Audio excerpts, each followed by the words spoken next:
All right, so skip down in your notes to the part that says writing repeating decimals as fractions. So writing repeating decimals as fractions, there's going to be a long way and a shortcut.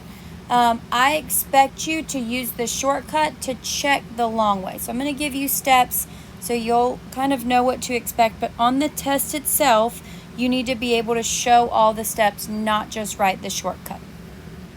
So let's just look at an example of 0.7. So this is something we could have looked at in 7.2 and 7.1. It's a terminating decimal, 0.7. If you remember back from 7.2 when we were writing fractions as decimals, we said, well, this thing was in the tens place, so I would write it over 10, which would make that 7 over 10. And then I would reduce it if I needed to, and then I'd be done. Well, now in our next section in 7.3, we've got 0.7 as a fraction, but it's got the bar over top. So now that complicates things because it's not just 7 over 10, but it's 0.7777 and so on. So I can't just put 7 or 77 over the place value because I don't have a terminating place value. So this is going to complicate things a little bit. Well, let's look at an example, and then we're going to kind of develop a shortcut, and then we're going to look at another example and then write out some steps. So 0.7 as a fraction. The first thing I want to say is, well, let's let n be 0.777777 forever. I haven't done anything, haven't changed anything. Well, now I'm asking the question, what is 10 times n? So what is 10 times 0.77777 and so on? Well, a shortcut when I multiply by 10 is I'm just going to move the decimal. In 10, I'm going to move the decimal one spot to the right. And so 0.777 times 10 is going to be 7.7777 and so on. All right, so now I know you wouldn't have done this on your own, but I'm showing you, here's the steps. Now I'm going to take these two and I'm going to subtract this 10n that I just wrote down, 7.7777 and so on, minus the 1n that we started with,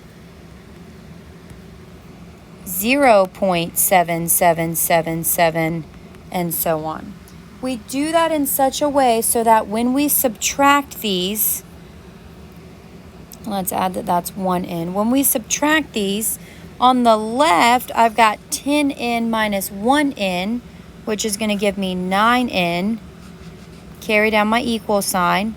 And on the right, what's going to happen, 7 minus 7 is going to give me 0. 7 minus 7 is going to give me 0.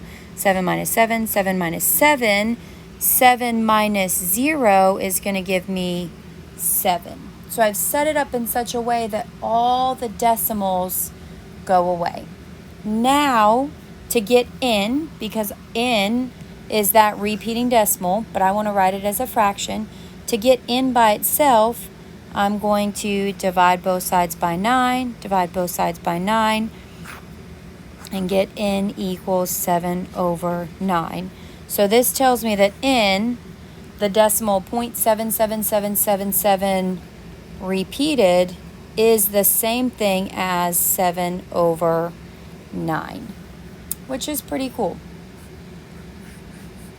All right, so let's look at another example before we kind of come up with the pattern. 0.3 repeated as a fraction. Okay, so the first thing I did up here was I said let n equal the decimal. So I'm going to let n equal 0.3333 and so on. And now I said, okay, well, what is 10n? Well, 10n, the shortcut just says when you multiply by 10, move the decimal one spot to the right, 10n is going to be 3.3333 repeated. Now I'm going to subtract 10n minus 1n, and I'm going to write those things out. 10n was 3.3333. 1n was 0.3333, and so on. Added my dots up there. Okay, subtract them. On the left, 10n minus 1n is going to give me 9n. Carry down my equal sign. On the right, all of these 3's are canceling out, all of them, all the 3's forever. And then I'm just left with 3 minus 0, which is going to give me 3. Divide by 9, divide by 9. And then I'll have n equals 3 over 9. Now don't write that because it does reduce. I can divide top and bottom by 3 and get a final answer of 1 over 3. So that says that the decimal 0.33333 repeated forever is the same thing as 1/3. All right, so let's look at, well, what is that pattern? So here's something to write down. For 1 digit repeated, the pattern is always going to be the repetend, what's being repeated, over 9. We saw that. The repetend, in this case, was 7 over 9. In the other one, the repetend, 3 over 9. So now let's just look at the shortcut. Let's just look at the shortcut and write down what are these repeated decimals in fractions. Now the shortcut, remember, is just to check your work. The shortcut is not sufficient on the test. The repetend here is 4. And so in a fraction, that's going to be 4 over 9. 0.5 repeating, the repetend is 5. And so the fraction is going to be 5 over 9. And so that's your shortcut. The shortcut certainly works in terms of it's a really good check. And as we go forward in Math 212, it's nice to kind of know that information so that you can jump straight to writing the repeating decimal as a fraction. Let's extend that, though, to write 0.87 repeated as a fraction. So how is this example different? This example now has 2 digits that are being repeated. And so it's going to change slightly. Same idea, but now I've got n is going to be 0.8787 and so on. So before I multiplied by 10, if I multiply 10n, you don't need to write this. If I multiply 10n, then I've got 8.787. If I then were to subtract these, notice my decimals, when I line up my decimals, my digits don't line up. So instead of multiplying by 10, because it's 2 digits being repeated, I need to multiply by 100.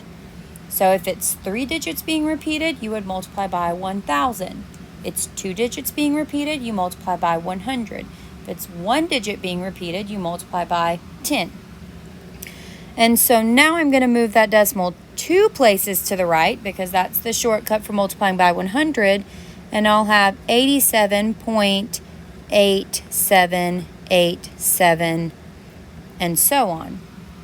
I'm going to do the same thing except instead of 10n, I've got 100n equals 87.8787 minus 1n, which was 0.8787. I'm going to subtract those. On the left, 100n minus 1n is going to give me 99n equals, on the right, all of those decimals are going to go away. They're going to cancel. 87 minus 0 is going to give me 87. Divide. And I will get n equals 87 over 99. Always make sure that you reduce. This one does reduce. It doesn't really look like it, but I can divide top and bottom by 3 and get a final fraction of 29 over 33. Now, there's our work. Let's write down some steps. And so here are your steps and a shortcut. So we've got these steps right here on the left-hand side of this box, and then we've got a shortcut down here on the right-hand side. This shortcut is only to check. If you've got one digit being repeated, it's going to be over 9. 2 digits being repeated, over 99. 3 digits being repeated, over 999. And what's going on top is going to be the numbers themselves that are repeating.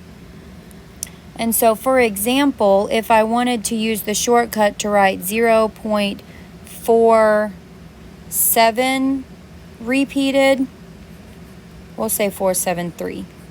If I wanted to write that as a fraction, the shortcut would say, write the repeated digits, 473 over 999. That certainly extends out to 4, 5, 6, 7 digits. We just won't see anything more than 3. So using those steps, let's write one more. Let's do this example. 2.879879879 as a rational number. What rational number just means is write it as a fraction. Now in this one, I am going to do the long way, and then we're going to check it with the shortcut.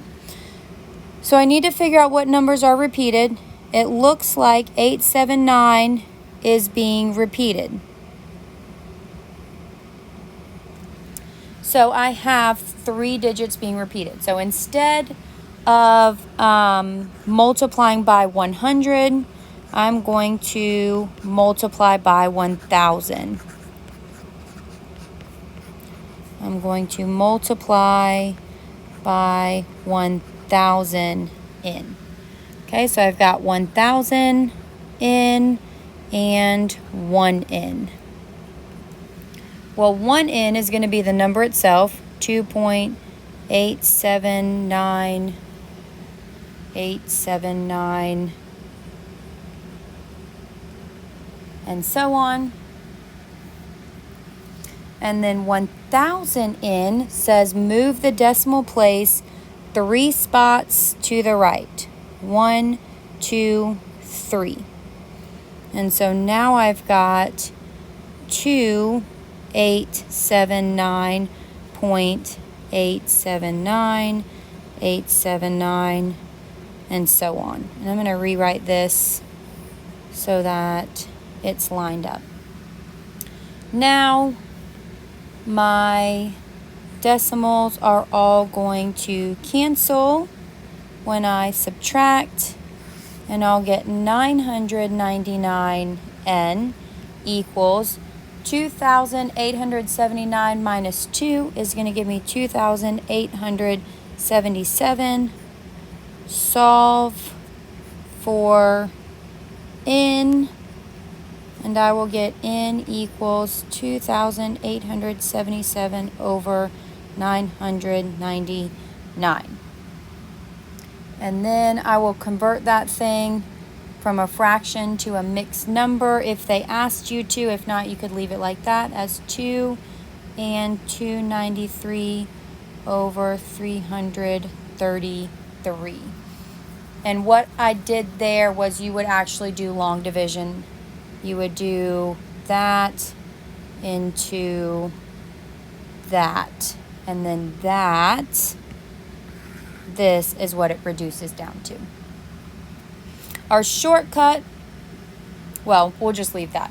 You won't have 3 digits on the test. It's just good to see how it extends. The test and the homework will be limited to 1 and 2 digits so that you can kind of see how these work.